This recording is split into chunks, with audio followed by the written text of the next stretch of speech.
also don't have this in Chinese. Okay, I have a question. Is English an inflected language?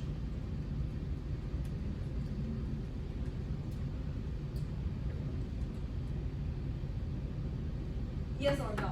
Who think it is? Only Avery? I don't know. I just didn't want to be the only one that said no. I mean, everybody said no, so why not be wrong and say yes? Do you think English is an inflected language? That means, do you think English uses inflectional morphemes? Yeah. So it is. It is an inflected language. Although it's a weak inflected language, because in English, there are not a lot, compared with other languages like Arabic, like Spanish, like Italian, it is not that inflected, but it's still an inflected language. Yes, because you are changing form. It's, you say like, I am, he is, right? But in Chinese, I am, is, are, they are all the same form. So Chinese is an isolated language. We call it isolated language. Yes. So English, it is an inflected language. So Chinese is inflected, is isolated language. So we do not have this in Chinese because these are all inflectional morphemes. Okay, so and then the copular B. So do you know what is copular? Did you learn this in other classes? So what is copular? No, I've never heard of it. No. So copular word is a word that connects subject and subject complement.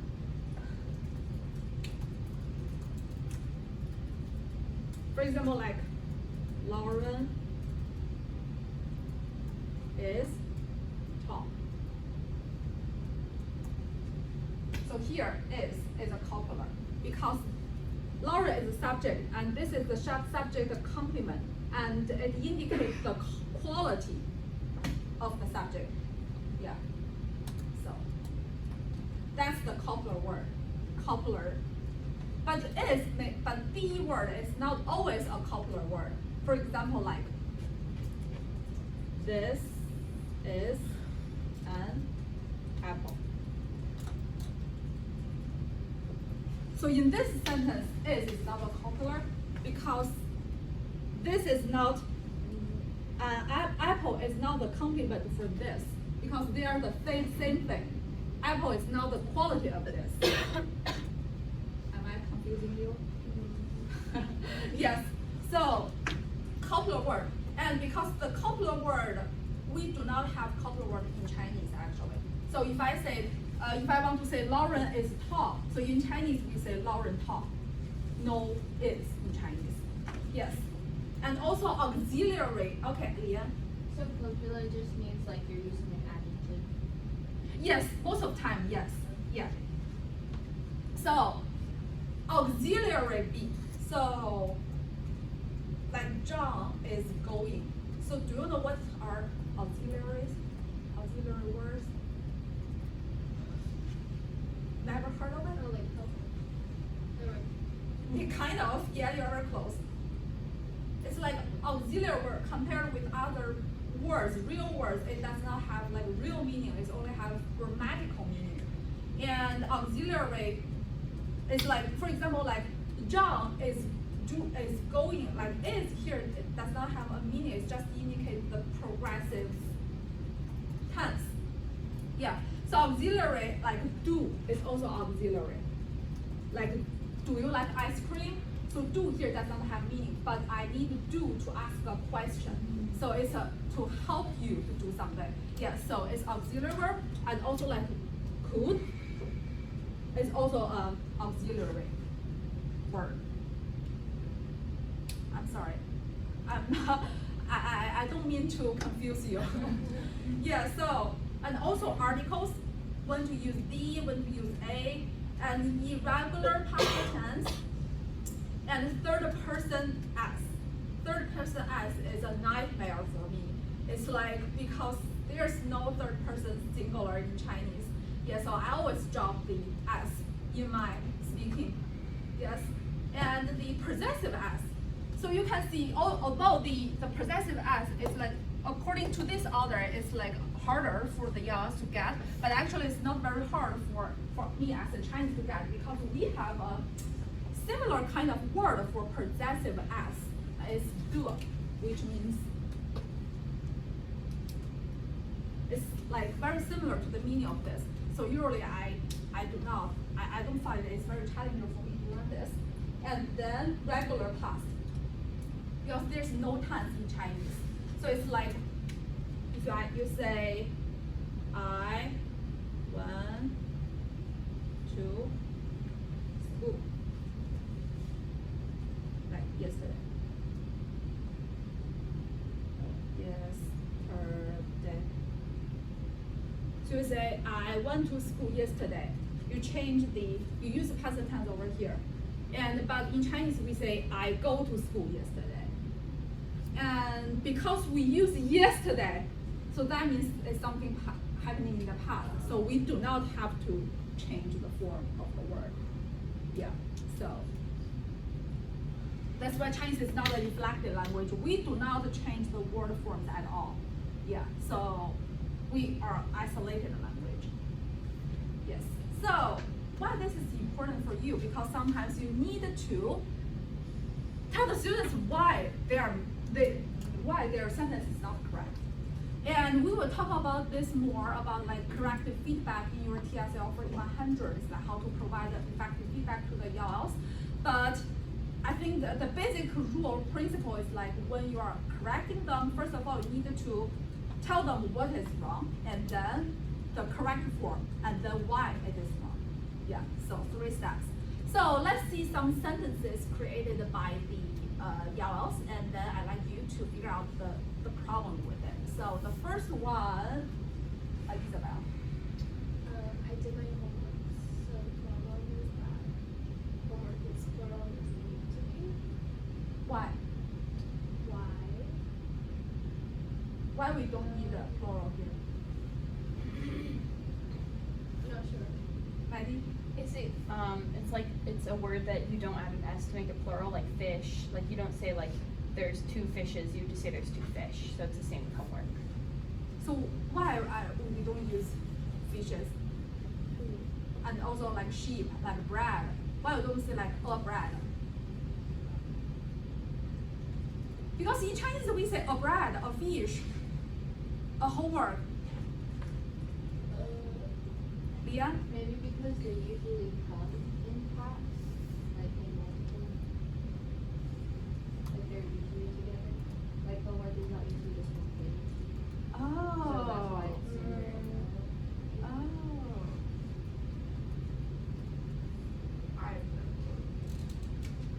Homework is collective already, like your group can be collective already.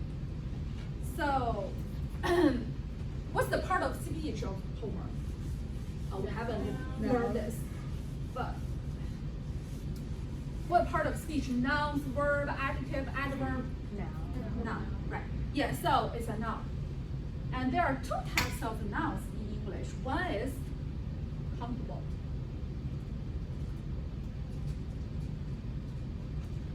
The other one, what's the negative one? Negative prefix for countable? Uncountable. Yeah. We have 2 types of nouns in English. One is countable and one is uncountable. And homework is uncountable noun. So there's no plural form for it. Also like fish and bread, they are also uncountable. Non-countable or uncountable? I think uncountable. Yeah, so that's why we don't need s here. And, but this is very like interesting. It's like, it's hard, for me it's like, it's hard for me to understand why this is countable and why this is not countable. Because for me, I feel like fish is countable. Because we can like count 1, 2, 3, 4, 5 fish here. But why it's uncountable in English is like, it's just confusing to me. And also bread. And I think 1 bread, 2 bread, it just makes sense to me. But in English, there's no bread, right? You don't use s. And also like information. Because in Chinese, we say 1 information, 2 information, but you don't say informations. Because it's uncountable in English. Yeah, so for the countable word, there is plural form, noun, there is plural form, but for uncountable nouns, there is no plural form. So that's why homeworks, we do not use plural as here. Okay, so next one. Karina, could you please read sentence to sentence? The clothes need machine washing.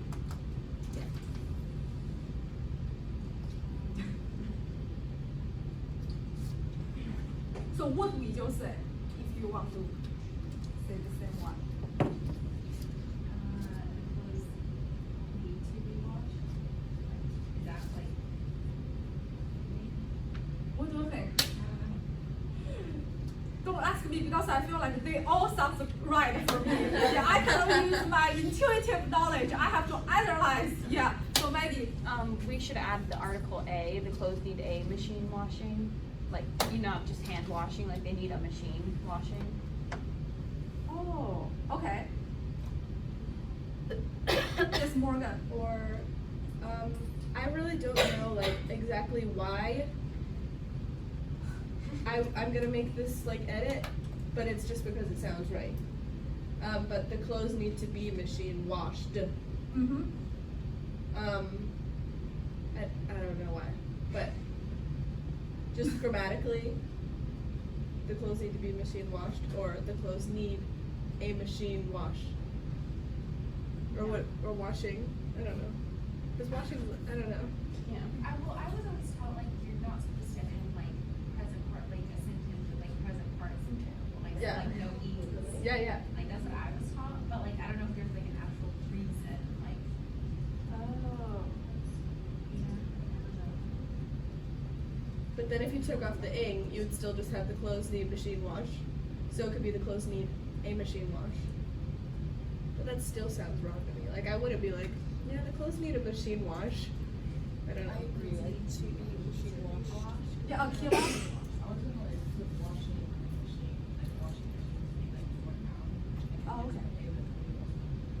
Clothes need to be put in a washing machine. Oh.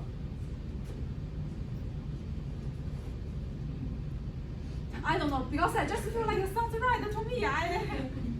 So, but if I will say that, I will say the clothes need to be machine washed. I will say that because I just feel like the relationship between clothes and wash is like the clothes needed to be washed. So I just feel like we should use. I mean, the voice is a little bit different. I don't know.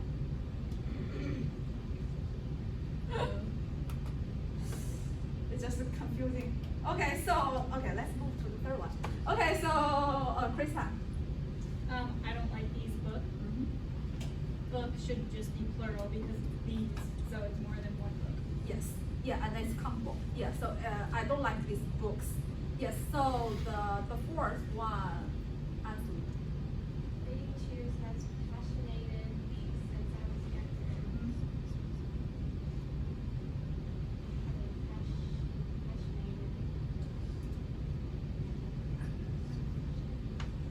Yeah, has been my passion. Like you can't say passionated. I don't know why. Maybe you just can't. So is passionate a verb? No, it's not a word. I mean passionate. I think it's an adjective, right? Yeah. I'm passionate about something. Yeah, so it's an adjective, so you cannot use it as a verb because here the students are using it as a verb, right? So Leanne, what you want to say something? No. Okay. Yes. So number 5, Abby. I sick. It should be I am sick. Yeah.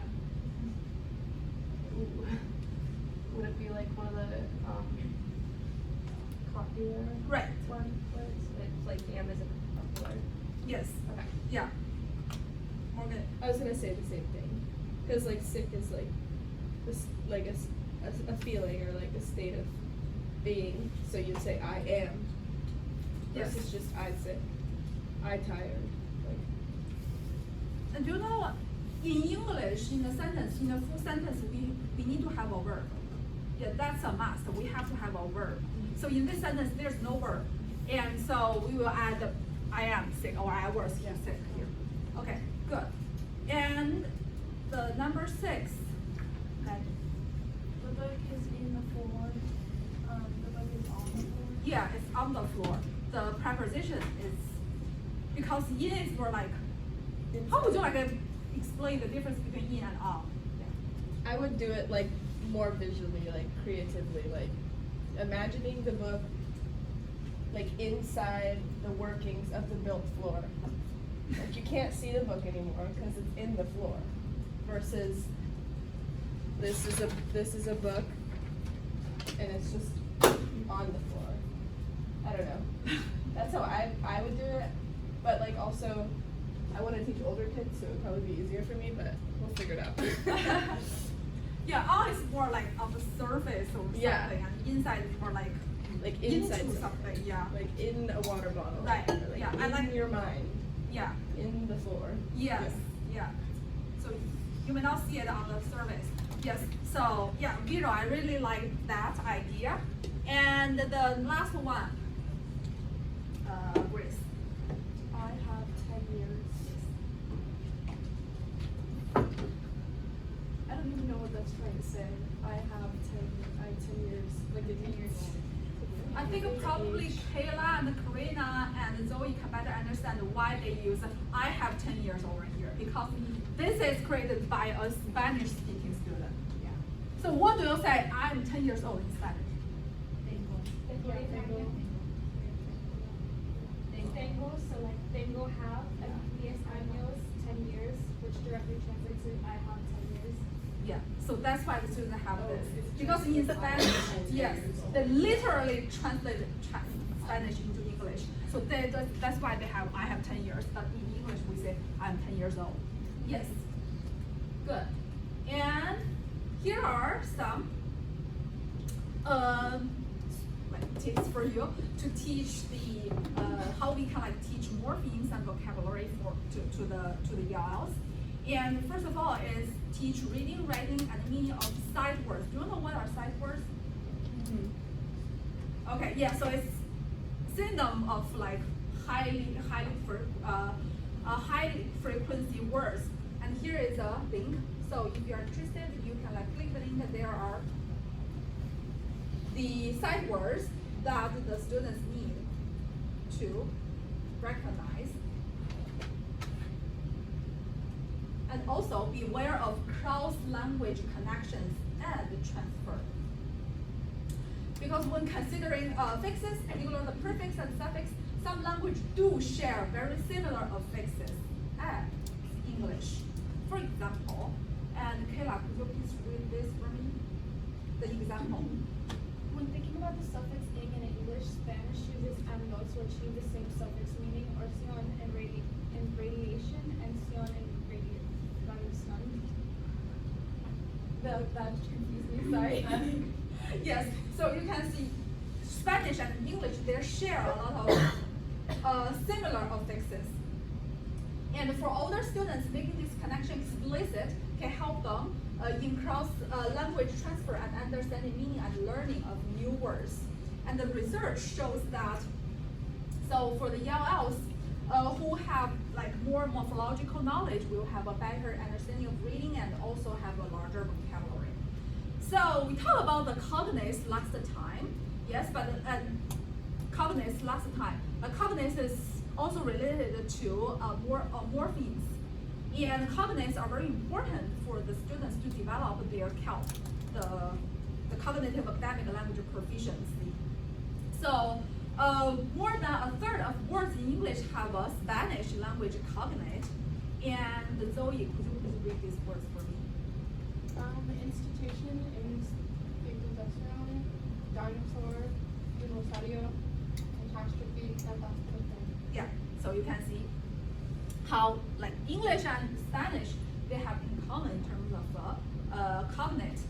And why cognates are important for them to, for the, like the students, like Spanish speaking students or Arabic speaking students to learn English, because of the interdependence hypothesis, and we came back to this idea for a lot of times. It's by Jim Collins. It's more like when we learn a new language, we are using the other language we know to help us to learn the new language. For example, I'm using English. I'm using English and Chinese to learn Arabic. Yes. So, and also here is a list of English and Spanish cognates that you may find helpful to have like English, Spanish-speaking students to learn English. And Chinese has no cognates with English. Yes, but we have morphemes. Although the morphemes, we use morphemes in different ways. We combine the different words into like different characters into different words, but we don't change the form of it. For example, like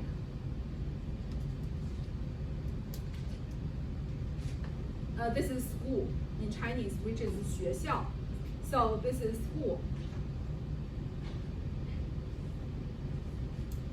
Yeah, so we have two words. Actually, these are two morphemes, and we combine these two morphemes into one word. Yeah, but we do not change the form of each character. Yeah, so that's we say how we use.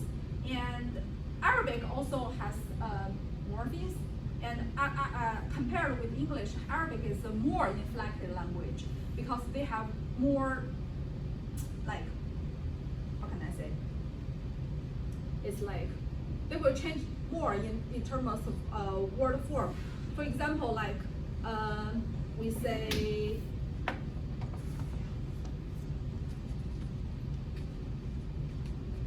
this is, can you read this for me, Lauren? No. That's To okay. be honest. Yeah, it's how means like in Arabic. Yes. So in Chinese, in English, we say I like, you like, he likes, she likes, they like, we like. So we only change the like when we use third person singular, right? But for other person, we do not change like at all, right? Yes. But for Arabic, they conjugate the verb for every person. Yeah. So it's like I like will be booked. And he like, this is for I. He like will be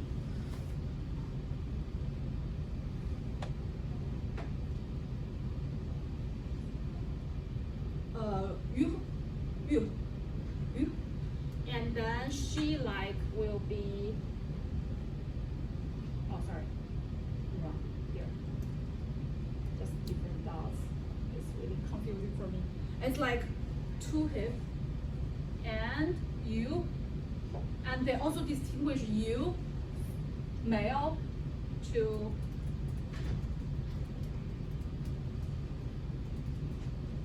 him, and also you for female. It's like to the being.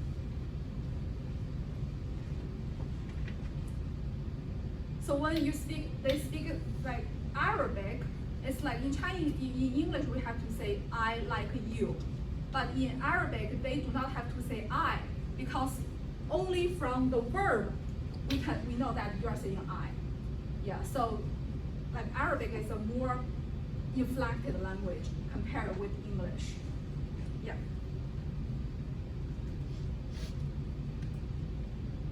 But it's also like easier compared with Chinese speaking students to like explain to Arabic speaking students that we need to change, like we need to add s to like if it's third person singular, because we are changing the persons, and it's like they can like kind of transfer their knowledge about morphemes, about inflection morphemes in their first language in learning English. But for like Chinese speaking students, we may like explain more because in Chinese we do not have this. Yes.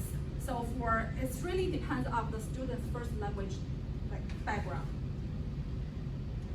Okay, some key takeaways, but I won't read it one by one. It's more like the students who have more morphological knowledge will be easier for them to learn English, to expand, develop their vocabulary, and also to improve their reading comprehension. So, any questions? I don't want to confuse you more after all of this. I feel like morphology is the most confusing one. Any questions? No?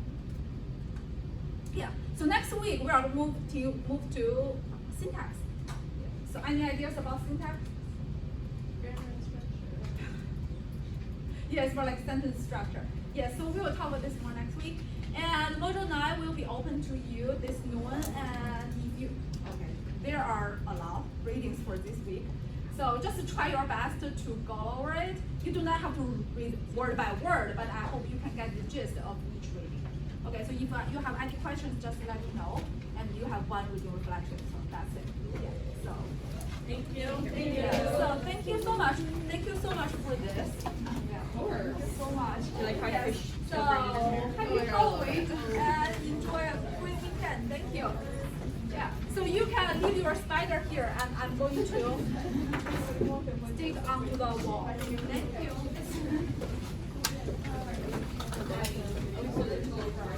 Yes.